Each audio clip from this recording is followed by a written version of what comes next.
Hello all, welcome back to our channel. ఇవాళ వీడియోలో అయితే ఒక ఇంట్రెస్టింగ్ స్నాక్ ఐటమ్ అయితే మీకు నేను చూపించబోతున్నాను. ఎప్పుడైనా లేజీగా ఉండి ఈజీగా ఏదైనా స్నాక్స్ చేసుకోవాలి, క్రిస్పీగా స్పైసీగా ఏమైనా తినాలనిపిస్తే ఒకసారి అయితే ఈ రెసిపీని ట్రై చేసి చూడండి.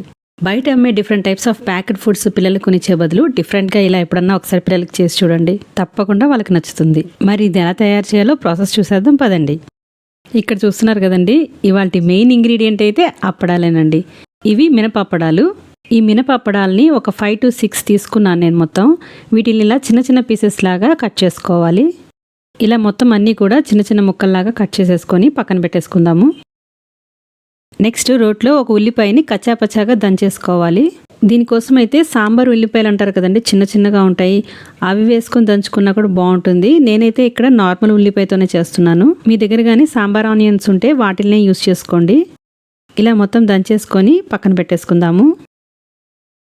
నెక్స్ట్ స్టవ్ ఆన్ చేసుకొని కడాయి పెట్టుకొని అందులో కొద్దిగా ఆయిల్ పోసుకొని మనం ఇందాక కట్ చేసి పెట్టుకున్న అప్పడాలన్నింటినీ కూడా ఫ్రై చేసుకోవాలి. ఇదే విధంగా అప్పడాలన్నింటినీ కూడా ఫ్రై చేసుకొని పక్కన పెట్టేసుకుందాము. ఎక్కువ ఆయిల్ పోసి ఒకేసారి వేసే బదులు ఇలా కొద్దిగా ఆయిల్లోనే కొద్ది కొద్దిగా బ్యాచెస్గా చేసుకొని పక్కకు తీసుకుంటే సరిపోతుంది. నేను ఈ విధంగా 3 బ్యాచెస్గా ఫ్రై చేసుకున్నాను.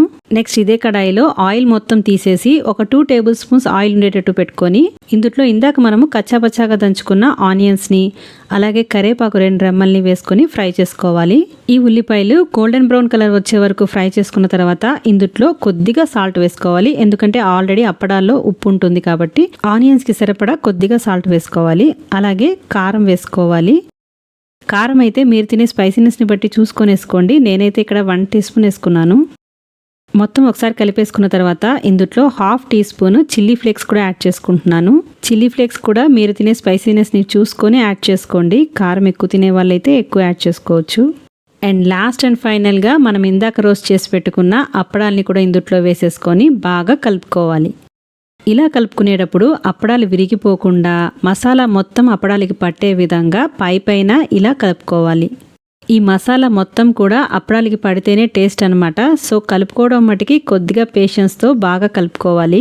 ఇక్కడ చూస్తున్నారు కదా, మసాలా ఆల్మోస్ట్ పట్టేసింది అప్పడాలకి. ఇంకొంచెం సేపు కలుపుకుంటే మొత్తం కూడా మసాలా అంతా అప్పడాలకి బాగా పడుతుందన్నమాట.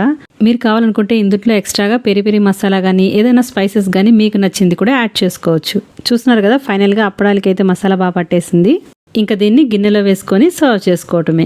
అంతేనండి, క్రిస్పీగా స్పైసీగా ఈవినింగ్ స్నాక్స్ అయితే రెడీ అయిపోయింది. చెప్పాను కదండి, ఎప్పుడైనా లేజీగా అనిపిస్తే ఈజీగా ఇది ఒకసారి మీరు కూడా తప్పకుండా ట్రై చేసి చూడండి. అలాగే తినే ముందు కొద్దిగా నిమ్మరసాన్ని స్ప్రింకిల్ చేసేసుకొని తీసుకున్నా కూడా చాలా బాగుంటుంది. ఈ వీడియో నచ్చినట్లయితే వీడియోని లైక్ చేయండి. అలాగే మీ ఫ్రెండ్స్ అండ్ ఫ్యామిలీ మెంబర్స్కి షేర్ చేయండి. అలాగే ఈ వీడియో మీద ఒపీనియన్ మాకు కామెంట్ చేయండి. మీరు చేసే కామెంట్స్ మాకు చాలా వాల్యుబుల్. సో ప్లీజ్ కామెంట్ చేయడం మర్చిపోమాకండి. ఇంకా ఇలాంటి వెరైటీ రెసిపీస్ కోసం మన ఛానల్ని సబ్స్క్రైబ్ చేసుకోండి. అలాగే పక్కనే ఉన్న బెల్ ఐకాన్ని కూడా ఆన్లో పెట్టుకోండి. మరో మంచి రెసిపీతో మళ్ళీ కలుసుకుందాం. Thank you for watching. Have a nice day.